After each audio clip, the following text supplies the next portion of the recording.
Thank you very much, John, and thank you to ICON for giving me this unique opportunity. I feel very humbled to be asked to present the Dr. B. Mukhopadhyay Eponymous Lecture in front of John himself. A little bit about Dr. Mukhopadhyay. He was born in 1916 in Bangladesh. He passed his matriculation with flying colors, did his MBBS from the University of Patna with honors in several subjects, got his FRCS in London in 1947 on the first attempt, and his MCH Auth in Liverpool in 1948. He had an additional degree of FNA MS. Surprisingly, he served in the Indian Army, probably a bit that is not known to a lot of people, between 1948 and 1953, was a lecturer in orthopedics in Patna, followed by professor of orthopedics in the Patna University from 1961 to 1972.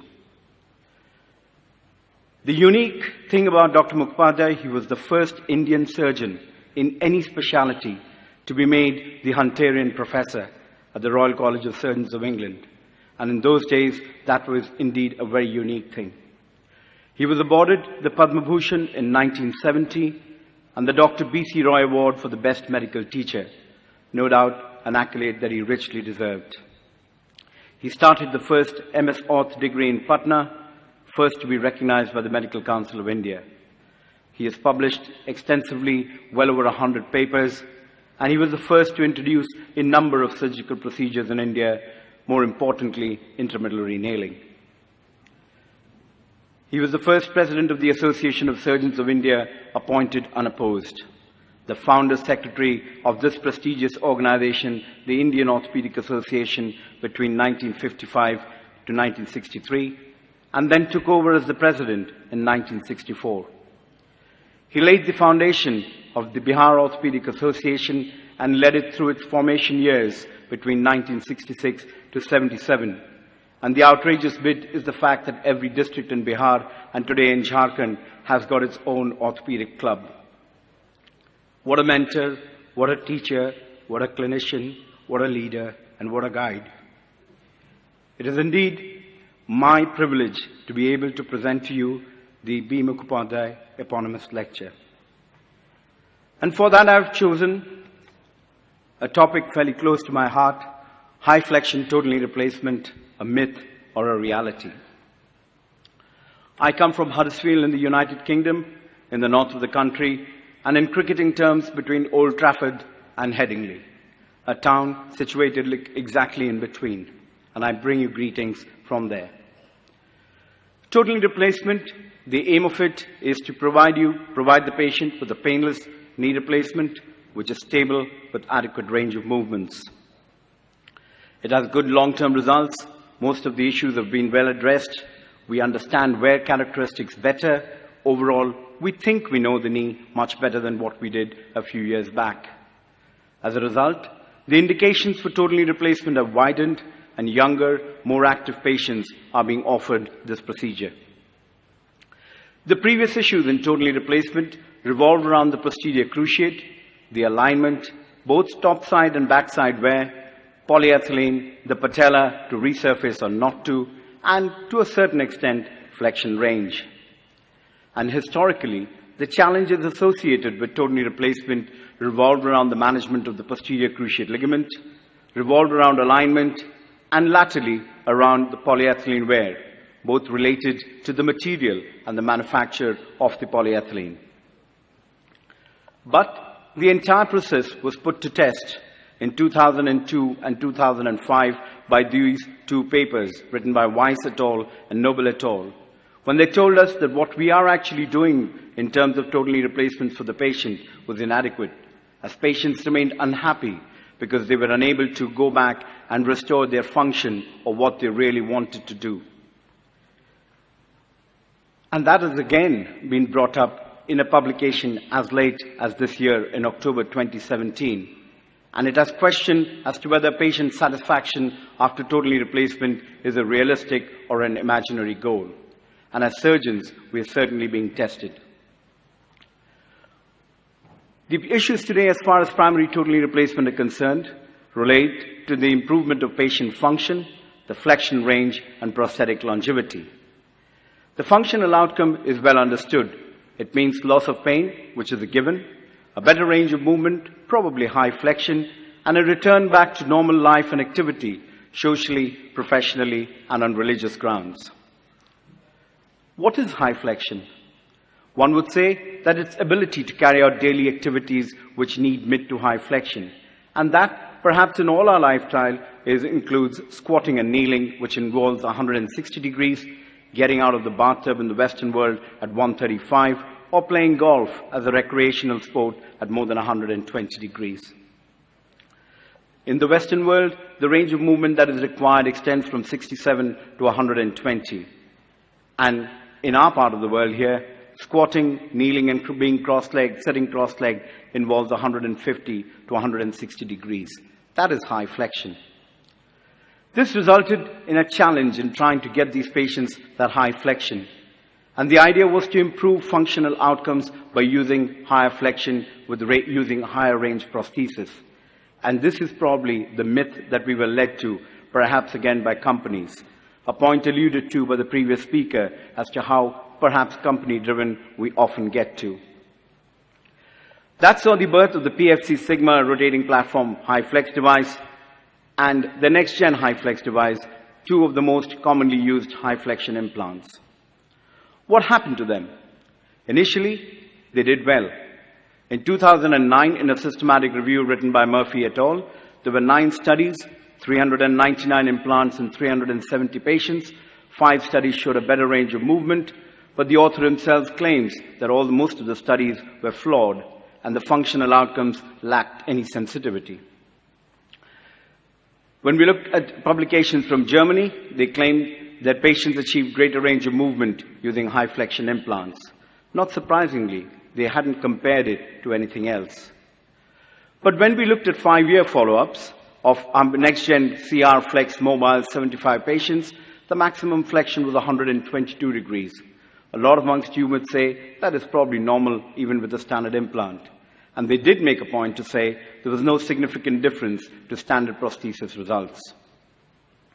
Nutten et al. Invested in both types of implants, the PFC and the next-gen, and found that there was no difference between using a standard or a high flexion implant. Within India itself, Sanjeev Jain and his team reported as late as 2016 that in 701 knees and 501 patients, a good flexion was achieved, 135 degrees, but the starting point was 108. But he also raised the question, is a high flexion device worth the hype? And that's where the myth probably starts disappearing. And reality probably comes in. And the reality probably is the fact that high flexion implants don't really do a lot. They're no different to standard implants. Is there evidence for it? There are several meta-analyses that have been published in 2015, 10 trials with 1,230 knees and no difference. A high flex prosthesis does not confer any benefit compared to standard. Yet another meta-analysis, 11 trials, 1,204 patients in posterior stabilized high flex knees, albeit a very short follow-up of 1 year. Standard versus high flex, no difference. No difference as far as complications were concerned as well. And the bottom line is, the current evidence cannot confirm that high flexion prosthesis should be used because they are no longer superior. The German group said in the European group of patients, the short-term results were good. So here we are looking at meta-analysis, looking at European patients, and there is no difference. The group from India, from Sanjeev Jain, he also claimed that there was not much difference. Yet another paper from June 2015, 1,778 patients. These are pretty large cohorts, and again, no difference whatsoever. 278 patients, high flex and standard knee prosthesis at 2 years. Ironically, the standard group has a degree more than the high flex. And again, what they found was the preoperative motion and the functional status have a greater impact on the clinical outcome than the implant alone. And reality is beginning to dawn upon us. 2015, 1,042 papers, 18 trials, 2,069 knees, and there is no evidence that the use of high-flex prosthesis in the short term is superior to standard knee arthroplasty. They changed the poly in a Genesis knee, used a PS insert versus a high-flexion insert, and again at 2.7 years follow-up, there was no difference between the two groups. That is reality, and welcome to reality. High-flexion prosthesis does not give high flexion. So what does?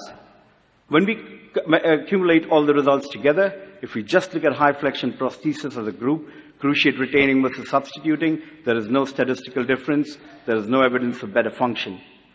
When we split it up into cruciate retaining versus, in the same group, standard versus high-flex, there is no difference. When we use cruciate substituting, standard versus high-flex, there is no difference in outcome. There is high contact stresses at the post-cam mechanism, and unfortunately, a higher incidence of femoral loosening. Yet we persist by using high-flexion implant. So what are the factors that determine flexion? It is the patient and the surgeon. Very little is the implant. The preoperative range of movement, the extensor mechanism flexibility, the patellofemoral congruency, femoral and tibial rotation and rollback, the posterior condylar offset, and clearance of the femoral and tibial osteophytes actually make a difference. The flexion range is influenced by the preoperative range, the body weight, the flexion contracture, and the preoperative deformity. The key factors are the surgical technique, restoration of the posterior condylar offset, to a very small element, the prosthesis, but more importantly, the postoperative rehabilitation. We as surgeons are responsible for restoring flexion. Remember, a total knee replacement is a soft tissue procedure. It is not a bony procedure. Ligament balancing in any knee replacement, whether it is a fixed or mobile bearing, is extremely important. Clearing out the posterior osteophytes and all the debris at the back is what restores the flexion, what makes the capsule loose and allows the knee to bend. And restoration of the joint line. You can't have an axle on two wheels at different points. The car won't move forward. In the same way, the knee joint will not function to its best unless you've restored the joint line. The posterior condylar offset is extremely important. You hear hip surgeons talking of femoral offsets again and again, but I put it to them that the restoration of the posterior condylar offset is perhaps more important, or even more important. By not restoring it by 3 millimeters, we can potentially decrease the range of movement by 10 degrees. It is amazing that most brands of knee replacements have size differences between that 3 and 4 millimeter. And by adjusting it, particularly when you're in between sizes, you're able to restore the posterior condylar offset. The postoperative rehab is important. I'm aware that in India, there are surgeons who propagate that without physiotherapy, you can get a better range of movement. Perhaps the knee is not too tight even before they have started. Perhaps they put in the knee a little bit loose, and perhaps even more so, they are geniuses. Certainly, in England, physiotherapy is important. The postoperative rehab is extremely important, and we have something called the preoperative knee school, which starts even before the operation to help the rehabilitation process proceed smoothly. What is unique about the design of high-flex implants? It takes more bone off. Should we compromise that extra loss of bone? But what is important to appreciate is that by taking that extra bit of bone off, we are actually elongated the posterior components, the posterior aspects of the femoral components. This elongation of the posterior part of the femoral component is actually important in high flexion. Because by doing that, it increases the amount of surface area that is available to reduce the contact stresses. When we look at a specific type of implant, the sigma RPF or the sigma RP, you find that although the actual flexion angle increases in the RPF, the amount of contact actually increases, but the contact stresses go down because the surface area is higher. When we look at the cruciate retaining variety of a similar brand, we find exactly the same thing. This aspect of high flexion is becoming more and more important. This aspect of high flexion is what should be the driving force beyond using a high flexion implant. When we compare the CR150, which is a cruciate retaining high flexion device, with a number of other cruciate retaining varieties within the same brand, we find that the CR150, whether it is a curved or a mobile bearing tray, does extremely well. It does well in terms of the poly stresses. And it is, remember, it is the polyethylene that eventually fails. When we look at wear, the wear is affected by 4 factors: patient activity, which you have absolutely no control on; surgical technique, which we all know that we are excellent surgeons and we never get it wrong; the prosthetic design to a certain extent; and prosthetic materials. Prosthetic materials are improving. The prosthetic design is what we are looking at the moment, whether it's mobile or fixed, whether it's standard or whether it's high flexion device. When we look at the CR150 particularly, we find that the increased contact area flexion angles is quite significantly low. Significantly high as far as the contact area is concerned, but the contact stresses become significantly low, as seen on this slide here. And you can see the difference. But when we look closely to the bottom end of the slide, you find that with the normal standard CR, which is on your left, the force in deep flexion increases to 32 megapascals. That's a huge amount of force where the edge of the prosthesis is actually digging in to the plastic. But when you have a high flexion device, because of that extra 2 millimeters of bone that has been taken out, there's an elongation of the posterior component, and this elongation helps reduce the amount of force that is going through and takes care of the plastic. Takes care of the plastic, which is going to be responsible for the wear and which is going to help prolong the implants. High flexion is a polyprotector. High flexion does not give increased flexion, it does not give an increased range of movement. And today in a younger patient, by using a high flexion device, in a patient who achieves high flexion, we are actually protecting the implant for the future. Myth or reality? The jury is definitely out. So far, we have seen that a high flexion device does not perform any better in terms of range of movement or in terms of functional scores versus the standard knee. What I think we will be shown, which will be proved to us in the future, is the fact that by using a high flexion device, we are actually elongating or increasing the life of the polyethylene, protecting the polyethylene for the future. And as we perform total knee replacements in younger and younger patients, we will find that the longevity of the implant increases, making us more comfortable to offer this procedure to the young. So high flexion today is polyprotection and potential for increased longevity. So I put it to you, ladies and gentlemen, that when you have to make a choice of implant for your patient, you need to have a thought about high flexion over regular. We're not talking about using this implant in the 80-year-old. We are talking about using this implant in the 50, 60, highly physiologically demanding individual. Think about the contact area and the contact stresses, because the increase the contact area decreases the contact stresses and protects the polyethylene. We can debate about rotating platform versus fixed bearing, mobile bearing versus fixed bearing, and so far studies in the 12 to 15 years has shown no difference. But I believe that the 20-year mark, we are going to see that difference. And the debate of the cruciate, whether to keep or whether to lose, will continue till we continue to do arthroplasty. Thank you very much.